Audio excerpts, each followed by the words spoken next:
So now look at the inner conditions. Aren't it stronger? Isn't it the mind that translates the outer condition into happiness and suffering? And isn't that stronger? We know by experience that we can be in what we call a little paradise and yet be completely unhappy within.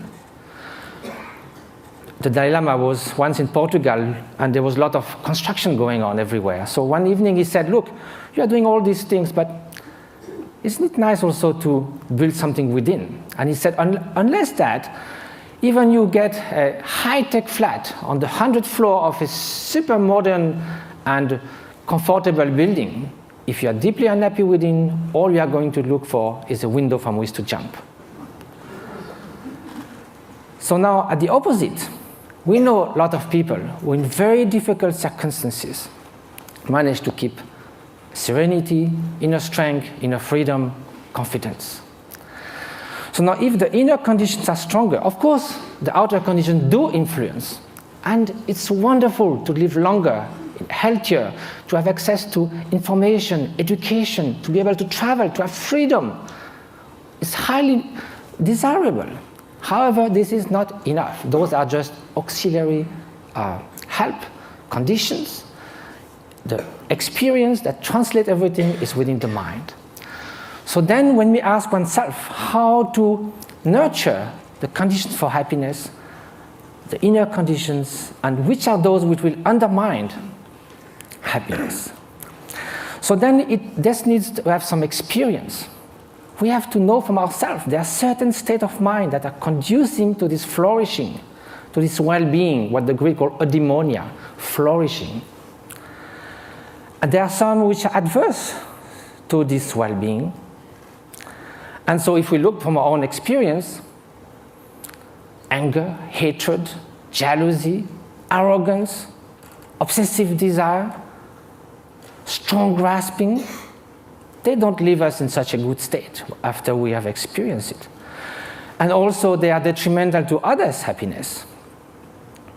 So we may consider that the more those are invading our mind and like a chain reaction, the more we'll feel miserable, we'll feel tormented.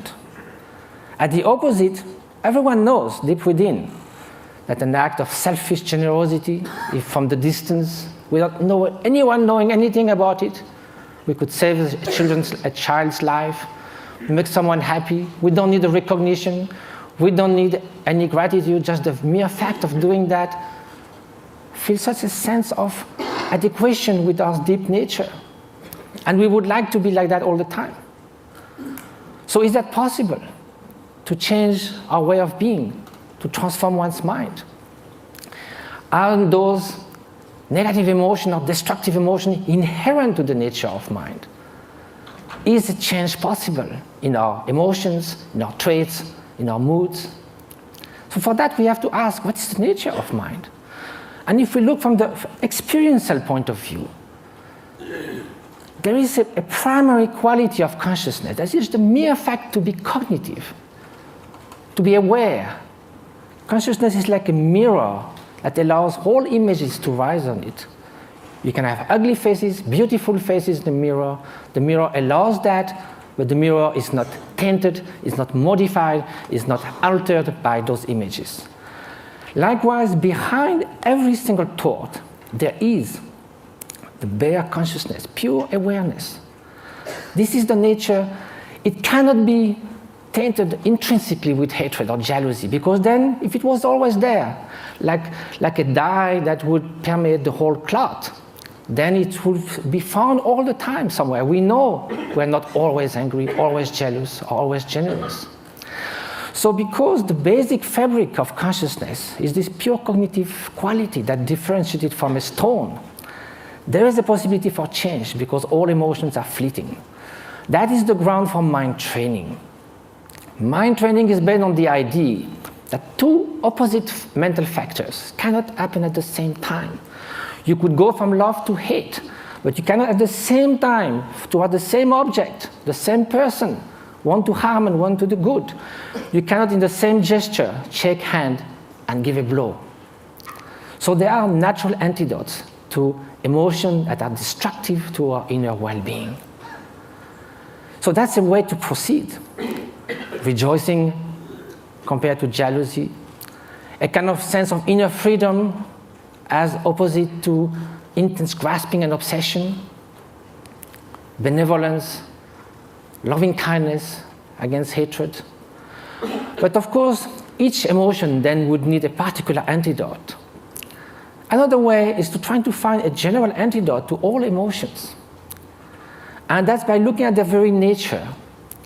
Usually, when we feel annoyed, hatred, or upset with someone, or obsessed with something, the mind goes again and again to that object. Each time it goes to the object, it reinforces that obsession or that annoyance.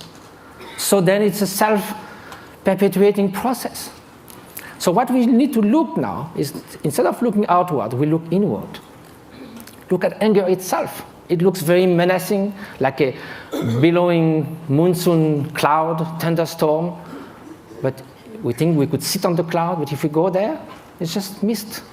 Likewise, if you look at the thought of anger, it will vanish like frost under the morning sun.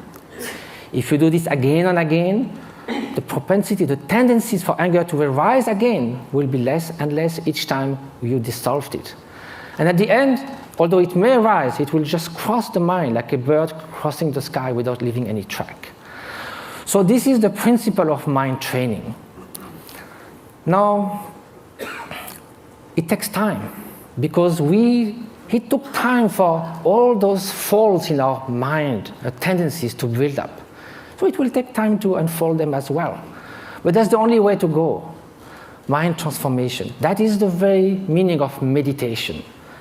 It means familiarization with a new way of being, new way of perceiving things, which is more in adequation with reality, with interdependence, with the stream and continuous transformation which our being and our consciousness is.